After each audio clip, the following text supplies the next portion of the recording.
Hola, ¿qué tal, estimados estudiantes? Dentro de la unidad temática número 5 nosotros tenemos el manejo de los conectores de coherencia y cohesión.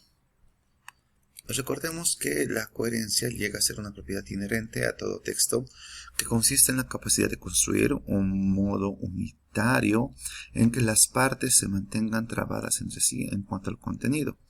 En otras palabras, un texto es coherente cuando, recordemos, presenta una unidad significativa o de sentido, apreciable en la existencia de un lenguaje. Hola, ¿qué tal, estimados estudiantes? Dentro de la unidad temática número 5, en la segunda parte nosotros veremos un aspecto del razonamiento verbal muy importante, que son los conectores de coherencia y cohesión. Recordemos que la coherencia es una propiedad inherente a todo texto y se especializa en constituirlo como una unidad total. Es decir, las partes tienen que tenerse en complementariedad para que de así el contenido pueda mostrarse como un todo ordenado. En otras palabras, un texto es coherente cuando la unidad llega a ser significativa y el tema se puede vislumbrar con claridad. Las partes que lo integran no aparecen aisladas, sino que se encuentran interrelacionadas. Asimismo, los enunciados transmiten ideas y los juicios no pueden vulnerar los principios elementales de la lógica. Quiere decir que las oraciones se encontrarán sintácticamente bien estructuradas. En relación a la cohesión, nosotros podemos decir que si la coherencia afecta al grado lógico de un texto, la cohesión mostrará una influencia en la estructura superficial, en la superestructura. En este sentido, las distintas partes que componen un texto deberán estar formalmente conectadas entre sí a través de mecanismos lingüísticos. Recordemos que en los textos literarios y científicos hay una estructura elemental en cada uno de los tipos de texto. Y ahora, para diferenciar esta parte del texto, estas partes que componen el texto, se tienen que tener conectores lingüísticos. Cuando yo me halle en una parte específica del texto, esta deberá entenderse de por sí a través de los conectores y yo tendré que tener como resultado la conciencia de que nos acercamos al final o nos encontramos en el desarrollo mismo de la idea.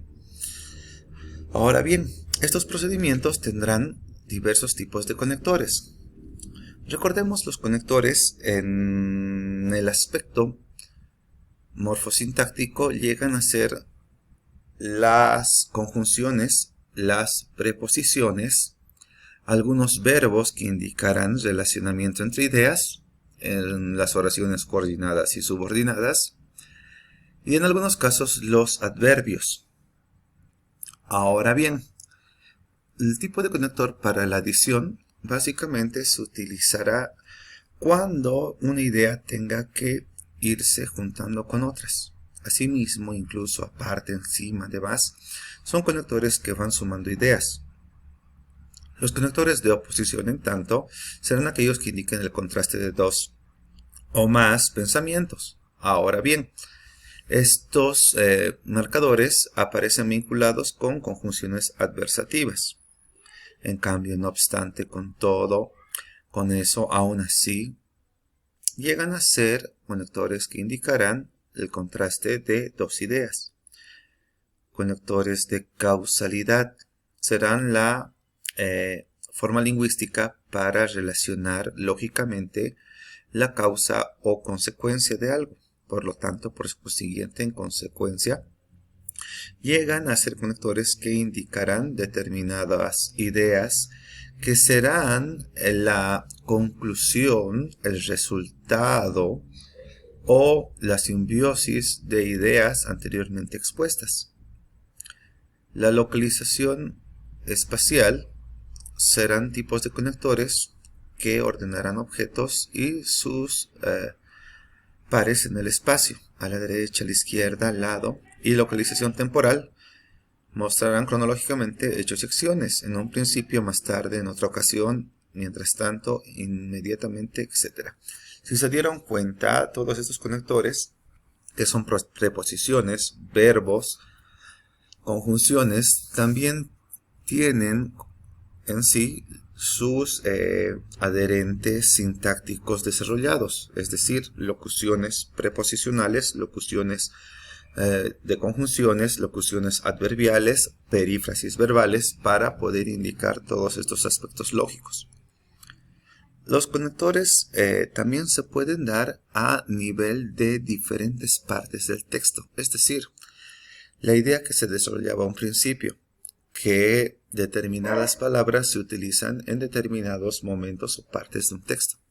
Cuando yo utilizo una introducción, empezaré obviamente al plantear el tema, y como es la primera parte de un texto, utilizaré conectores de situación temporal, en principio, para comenzar a todo esto, etc. Los conectores de continuación y numeración llegarán a ser los conectores que se utilizan en el desarrollo.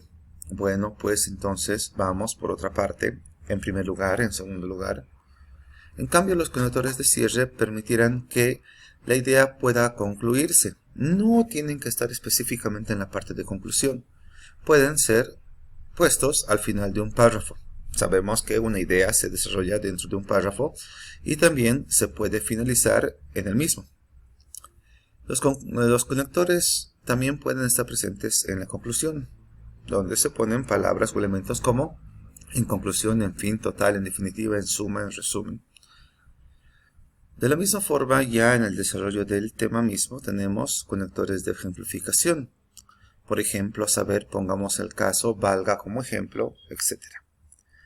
De la misma forma, dentro de los mismos párrafos, esto principalmente dentro de los ensayos, tenemos conectores de aprobación, atenuación, concesividad, condición y digresión. Aprobación, de acuerdo, atenuación, en cierta medida, en cierto modo, concesividad, a pesar de todo, pese a, con todo, aunque, condición, a condición de, con tal que, a no ser que, y digresión, por cierto, a propósito. Estos conectores se ponen principalmente en la parte del desarrollo, tanto de las monografías, los proyectos o los ensayos, para poder mostrar el contraste entre ideas. Recordemos que tenemos una tesis principal dentro del texto y los argumentos que irán a favor o en contra de esta tesis llegan a estar relacionados con estos tipos de conectores. Los argumentos que vayan en contra de nuestra tesis podrán ser tomados en cuenta en relación a los conectores de atenuación o concesividad. En tanto que si yo me salto hacia una idea diferente para ejemplificar, podemos tener en cuenta los conectores de digresión. De esta manera se construye diferentes formas de expresión. Es un punto interesante que los conectores permiten que las ideas estén ordenadas. Y muchos autores mencionan que es más importante el manejo de conectores para que las ideas sean fluidas que las mismas ideas. Todos tenemos ideas, pero solamente se van a organizar o salir a la luz a partir del uso correcto de conectores. Y de esta forma llegamos a la finalización de este video. Espero que haya sido de su agrado y hasta luego.